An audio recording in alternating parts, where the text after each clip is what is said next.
estamos aqui reunidos para mais uma edição de PBBR Talks. O meu nome é Carina Branco, estou aqui com a minha colega da área de prática de TMT da PBBR, Adriana Alves Henriques, que se tem dedicado nos últimos tempos a um fenómeno crescente online relativo à personalização de preços. E foi até mais longe, escreveu uma tese de mestrado sobre o assunto, denominada personalização de preços online, a relação pouco clara entre a cláusula de personalização de preços e a diretiva de cláusulas abusivas. Olá, Adriana. E para perceber um bocadinho esta problemática, permites-me fazer uma introdução para referir que o que está aqui em causa, na realidade, é a construção mais ou menos aleatória, e eu sublinho mais ou menos aleatória, de preços no consumidor, no comércio online, em função de determinadas características individuais dos consumidores, seja o dispositivo que estão a utilizar, a sua localização, o browser que estão a utilizar, a frequência com que estão a procurar este ou aquele produto online, e a consequência deste comportamento, que é quando o consumidor se predispõe a adquirir um determinado produto, o preço que é gerado não de uma forma unânime, eu diria, ou uniforme para toda a comunidade de consumidores, é um preço para ele.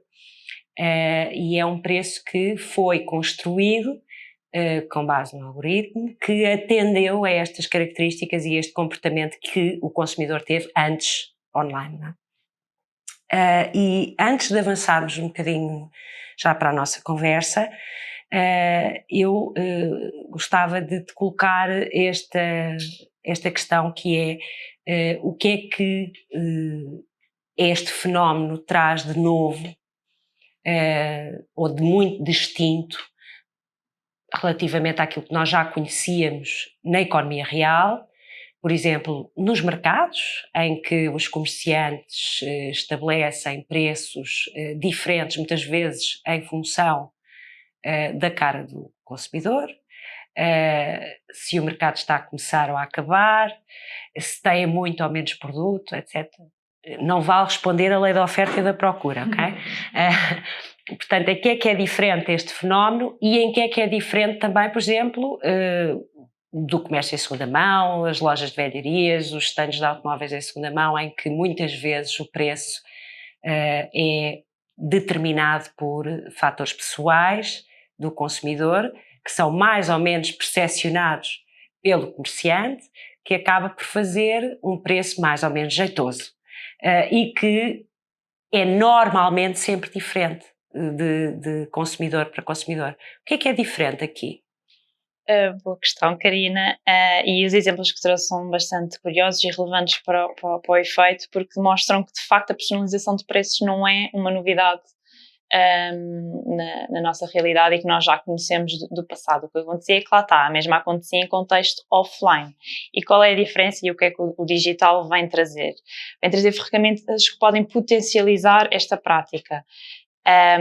Como nós todos sabemos, que somos a partir de utilizadores de internet e tudo mais, o nosso rastro na internet, nós temos dados que vamos deixando para os comerciantes e tudo mais. E esses dados são recolhidos então pelos comerciantes para diferentes finalidades, e uma das finalidades para as quais têm sido recolhidos é precisamente esta finalidade da personalização de preços. E portanto, a vantagem, ou o que é que o digital traz de novo, é esta facilidade e esta maior disponibilidade destes dados a que o comerciante, mas neste caso o comerciante, terá acesso. Ou seja, enquanto que no contexto offline era possível fazer essas personalizações de preços, mas era o quê? Com base, como a Carina disse, na percepção do comerciante naquele momento, naquela hora, ver quanto é que o consumidor estaria disposto a pagar.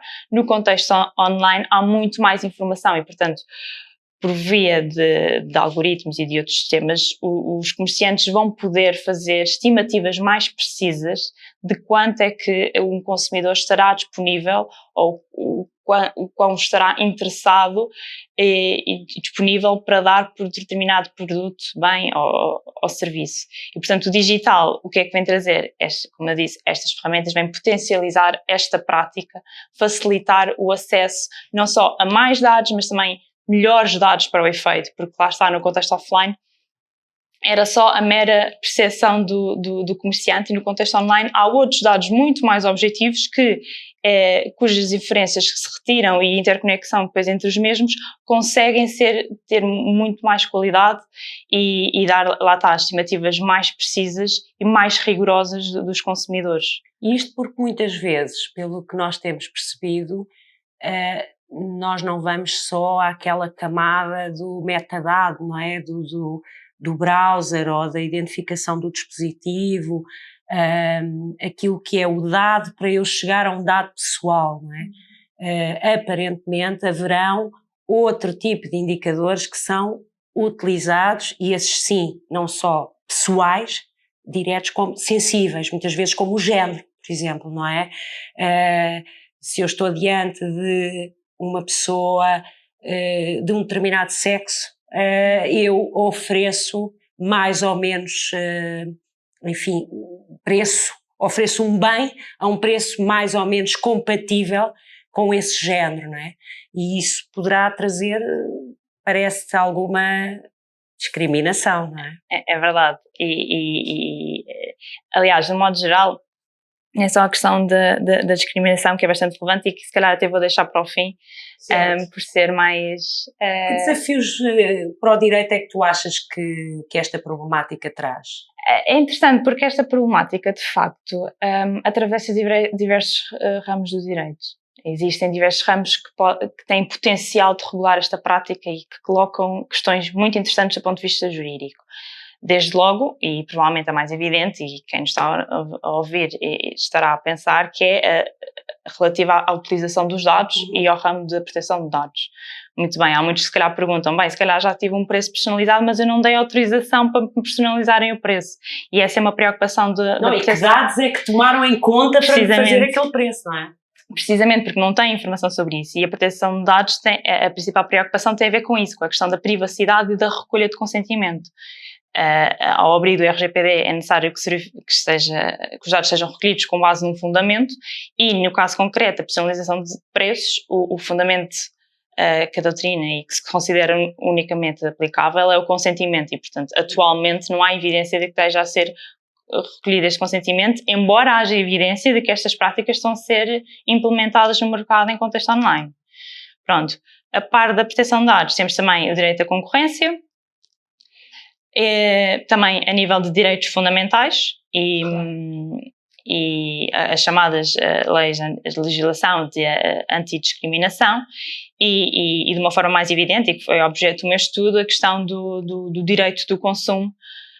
Aqui um pouco preocupado com a falta, lá está, de transparência destas práticas para o consumidor, o facto do consumidor, a autonomia do mesmo e o seu poder de decisão poder estar a ser mitigado e de alguma forma ameaçado com este tipo de práticas, uma vez que lá está, não há informação, e a própria liberdade contractual do mesmo pode estar aqui em causa, e portanto estas são as preocupações a nível do consumo. E como é que nós, no limite, admitindo que nós precisamos destes sistemas, ou que já estas práticas estão demasiado embrenhadas na nossa vida e nós não podemos viver sem o comércio online e, por conseguinte, sem as virtudes e os vícios do comércio online, admitindo isso, como é que nós como é que nós endereçamos esta temática dos sistemas ou das soluções ou dos algoritmos justos e, no fundo, como é que nós disciplinamos estas práticas, não é? Que acabam por estar um pouco à margem daquilo que é a regulação, ou eu diria até um quadro regulatório, porque estes sistemas, estas soluções, estes algoritmos acabam por ser construídos diariamente a nível global, em todas as partes do mundo, sem grande controle, não é? e não se sabe também bem onde é que eles vão beber dados e como é que se faz a analítica dos dados e como é que eles vão vivendo e vão, no fundo, construindo informação sobre informação. Como é que nós disciplinamos isto, não é? Porque senão parece que nós estamos sob ameaça, não te parece? É verdade, e eu queria começar por fazer já um disclaimer, porque se calhar a resposta mais evidente ou que vem à cabeça das pessoas é: mas porquê é que fazem isso? Proíbam esse tipo de práticas, se levanta tantas questões jurídicas e que ameaçam os consumidores, e, enquanto consumidores e titulares de dados, o que quer que seja, porque é que não proíbem genericamente? Um disclaimer relativamente ao que eu queria fazer era que, economicamente, esta prática, atenção, tem vantagens. Por um lado, há uma expansão do mercado na medida em que há produtos que não estariam disponíveis para determinados consumidores e passam a estar, não é? Essas vantagens a nível social e de mercado. E, por outro lado, tem uma vantagem muito boa, que é fomenta a competição pelos consumidores que são sensíveis à variação no preço. Pronto, e devido a essas duas grandes vantagens, atualmente não é proibido. É um mal menor, não é? Exatamente. É melhor viver com isto do que sem isto. E por isso é que eu te dizia, admitindo que nós vamos viver assim e que precisamos de facto destes temas, como é que nós conseguimos controlar, se quiseres, o desenvolvimento, a programação, a construção destes temas de forma a que eles não sejam tão intrusivos ou eventualmente tão ofensivos dos direitos dos cidadãos. Exato, esse é então o passo 2, que é não vai haver, em princípio, a proibição deste tipo de prática, mas lá está, tem que ser limitada, porque já vimos que os desafios jurídicos que levantam podem ser lesivos para os indivíduos. Mas, no entanto, embora a prática não seja totalmente uma novidade, também ainda não há muita investigação e não há ainda uma solução para os eventuais riscos que esta prática levanta. Muito recentemente foi solicitado um estudo ao IMCO, do Comitê IMCO do Parlamento Europeu, inclusive foi levado então este estudo ao Parlamento Europeu para se discutir, para eles conhecerem e discutirem um bocadinho melhor esta prática e os seus riscos. Porque, de facto, como eu já disse, esta prática cada vez é mais recorrente no mercado e, portanto, a única abordagem e que foi legislativa que se realizou foi há pouco tempo, também em 2018, com o New Deal, com o requisito de transparência. E o que se tem vindo a achar é que provavelmente este requisito não será suficiente. E este estudo vem então apresentar como eu disse, um estudo detalhado sobre a prática e os riscos, mas apresenta, a nível de enforcement, duas possíveis soluções. Por um lado, a questão do ónus da prova, porque lá está... passa para os comerciantes, não é? Precisamente, porque... Eu deixo de ter que provar que o meu preço foi injusto, cabe ao comerciante provar que o meu preço foi construído de forma justa. Não é? Precisamente, porque lá está, que formas é que podemos, porque quando nós falamos em controlo, tudo bem, podemos implementar mecanismos de controlo, mas depois temos que pensar na prática como é que esses mecanismos, ou como é que os consumidores podem recorrer a esses mecanismos. Imaginando que o mecanismo de controlo adotado era submeter ao controlo judicial daquela cláusula de preço personalizado. Certo, a questão que se coloca, ónus da prova, como é que o consumidor poderá fazer prova da injustiça daquela cláusula, pronto. E então, aqui, a solução proposta neste estudo é a inversão do ónus da prova como forma não tanto de controle, porque não controla, mas de forma a auxílio de um eventual controle que haja. A nível de controle, o controle mesmo, de limitações e tudo mais, ainda não há nada propriamente proposto. Há quem fale no controle judicial das cláusulas, há quem fale do controle por entidades competentes, inclusive ao abrigo de Artificial Intelligence Act, ao abrigo do artigo 23, que fala da cooperação entre as entidades. Procura-se sugerir que então que essas entidades, e na sequência da inversão do ónus da prova, essas entidades que tenham personalizado o preço sejam elas a demonstrar que o seu algoritmo não é preconceituoso. Precisamente, que a personalização dos preços foi de forma lícita. Porque realmente esta temática do algoritmo preconceituoso não é nova, é uma problemática que vem até de outros temas, inclusivamente até de reconhecimento facial, que são mais ou menos preconceituosos. Admitindo, mais uma vez, que nós conseguimos criar um quadro regulatório que discipline no fundo, a construção destes algoritmos, como é que tu achas que um juiz ou um julgador, seja ele qual for, no futuro,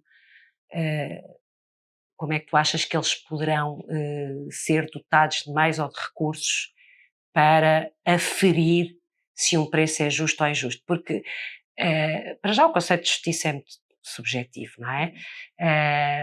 A pessoa que pagou mais vai sempre achar que o seu preço foi injusto, o que pagou menos vai ser sempre menos justo, enfim.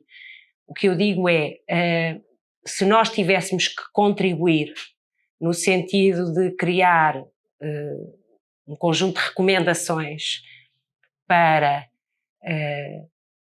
que quem tem que decidir pudesse usar essas recomendações para, tipo, quase que if this then that, quase linguagem de programação. Se eu estou diante de uma determinada situação, então a probabilidade do preço ser injusto é muito grande. Se eu estou diante de um cenário X, Y, Z, ou se o algoritmo se comporta desta forma assim ou assado, então a probabilidade do resultado do preço é grande, ser justo ou injusto. Que vetores é que tu achas que se poderiam considerar para, no futuro, ao invés de nós termos só leis que são muitas vezes programáticas e de enquadramento, como é que nós podíamos ter leis mais eficazes e dar, no fundo, às entidades competentes meios e recursos objetivos para as ajudar a decidir? Sim, eu acho que aí o direito também pode ter alguma relevância na medida em que pode apresentar como que um elenco de fatores ou de critérios que possam ajudar lá o tal julgador, independentemente de ser judicial ou não. Sim, claro. A decidir. Alguns exemplos desses fatores ou de critérios, chamamos-los critérios, em que poderão ser relevantes então para esta ponderação da justiça ou injustiça de um termo. Por exemplo, aqueles que nos são dados já pela legislação de antidiscriminação e que também estão previstos no RGPD a nível de dados sensíveis, refiro-me assim a dados como raça, o género, a etnia, convicções religiosas, orientação sexual, o que quer que seja. Esses são bons enquanto critérios porque são objetivos e que não suscitam grandes dúvidas de que é evidente que se um algoritmo apresenta um preço a uma pessoa porque ela é mulher e de etnia cigana superior a uma outra pessoa que não é mulher e não é dessa mesma etnia. O preço é injusto. Exatamente. É injusto porque discriminatório, não certo, independentemente de ser negativa do preço real. Exatamente, claro. Se é discriminação negativa ou positiva. E pronto, e quem diz de etnia cigana ou raça, exatamente, até mesmo nacionalidade já é discutível se uma determinada pessoa de uma determinada nacionalidade, tendo um preço superior por ser um país em desenvolvimento ou desenvolvido por comparação ao outro, é discutível ou não deve ou não ser considerado justo ou injusto. Por outro lado, ainda que não contenda diretamente com direitos fundamentais, também podemos considerar outros fatores como que sensíveis e que estão relacionados muito com a vulnerabilidade dos consumidores. Por exemplo, a questão das adições. Esse fator é discutível ou não, poderá estar ligado com a saúde, ser um dado sensível e tudo mais, mas mesmo que assim não se entenda, não deverá ser legítimo um algoritmo conseguir detectar que determinadas pessoas que têm uma determinada adição e atribuir um preço elevado a essas pessoas, com base nessa característica, não deverá ser tido como admissível à luz de um... E é engraçado como e aqui esta área toca-se um pouco também com a área das promoções e das vantagens, não é? Que nós estamos muito a falar na construção de preços, mas estes algoritmos servem também para construir promoções, vantagens e benefícios. E a exploração, por exemplo, das vulnerabilidades dos indivíduos ou das adições é muito usado, por exemplo, no comércio, no jogo online.